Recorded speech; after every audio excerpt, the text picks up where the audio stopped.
পর্যন্ত আমরা দেখি। আমাদের এই দাবিগুলো কারা বাস্তবায়ন হতে দিচ্ছে না? ওই সচিবালয়ের শয়তানগুলো কিন্তু এখনো বাস্তবায়ন হতে দিচ্ছে না।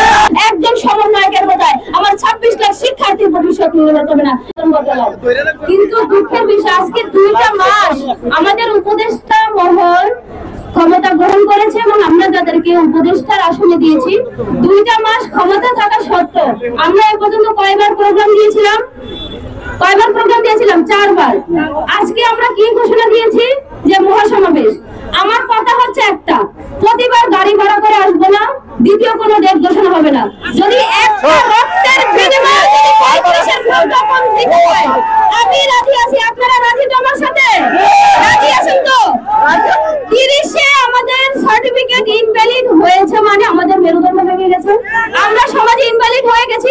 আমরা সমাজে কোথাও আমরা মুখ দেখাতে পারি না, বলে পড়াশোনা করে কি করেছো?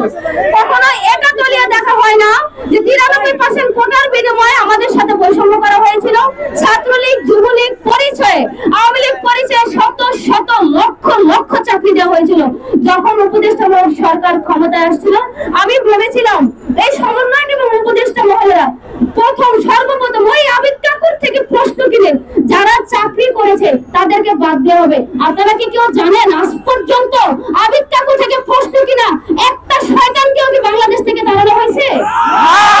থেকে সচিবালয় যত আমলারা আছে, একজন আওয়ামী সরকারের আমলে অবৈধভাবে নিয়োগপ্রাপ্ত একজন সচিবকে বা অথবা একজন আমলাকে কি তাড়ানো হয়েছে? তাহলে এখন এই রাষ্ট্রের উচ্চ পদস্থ স্থলে কারা দখল করে আছে? সেই আওয়ামী সরকার। একজনকে শুধু তাড়ানো হয়েছে, আওয়ামী সরকারকে, এবং তার লেজের মধ্যে যত শয়তানগুলো আছে আজও কিন্তু ক্ষমতা আছে। আমাদের এই দাবিগুলো কারা বাস্তবায়ন হতে দিচ্ছে না? ওই সচিবালয়ের শয়তানগুলো কিন্তু এখনো বাস্তবায়ন হতে দিচ্ছে না। দাবি জানাবো আমরা 26 লক্ষ শিক্ষার্থীর পক্ষ থেকে, শুধু নয় বাংলাদেশের 18 কোটি জনগণ, আগামী ভবিষ্যৎ প্রজন্মের পক্ষ থেকে দাবি জানাচ্ছি, আগামী 24 ঘন্টার মধ্যে এই শয়তানগুলোকে ক্ষমতা থেকে সরানো হোক। এবং আপনারা দেখেছেন আওয়ামী লীগ, যুবলীগ, ছাত্রলীগ পরিচয় লক্ষ লক্ষ শিক্ষার্থী নিয়োগ দেওয়া হয়েছে।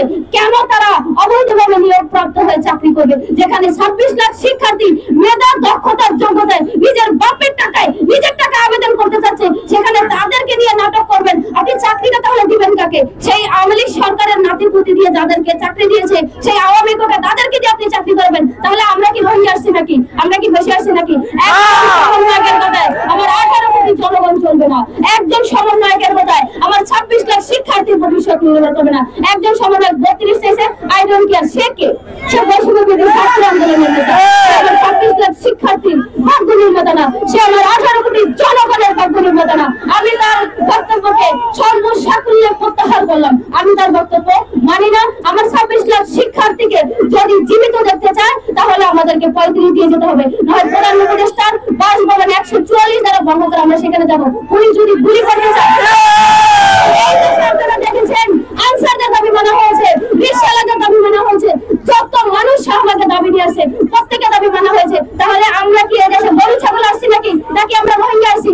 আমরা প্রত্যেকে মাস্টার্স করে শিক্ষার্থী। হয় দাবি বাস্তবায়ন করে দিবেন, নয় কত রক্ত আপনারা দেখতে চান আমরা স্বেচ্ছায় নিজেদের জীবন আজকে লাশ আপনার প্রধান উপদেষ্টার বাসভবন পর্যন্ত আমরা দেখে সার্টিফিকেটের মেয়াদ শেষ, আমরাও শেষ, সমাজ আমরা মৃত। জীবন দিয়ে প্রমাণ করে দিব সময় সংক্ষিপ্ত, একজন এখান থেকে যাবেন না। যদি বেঁচে থাকি সবাই রাসেল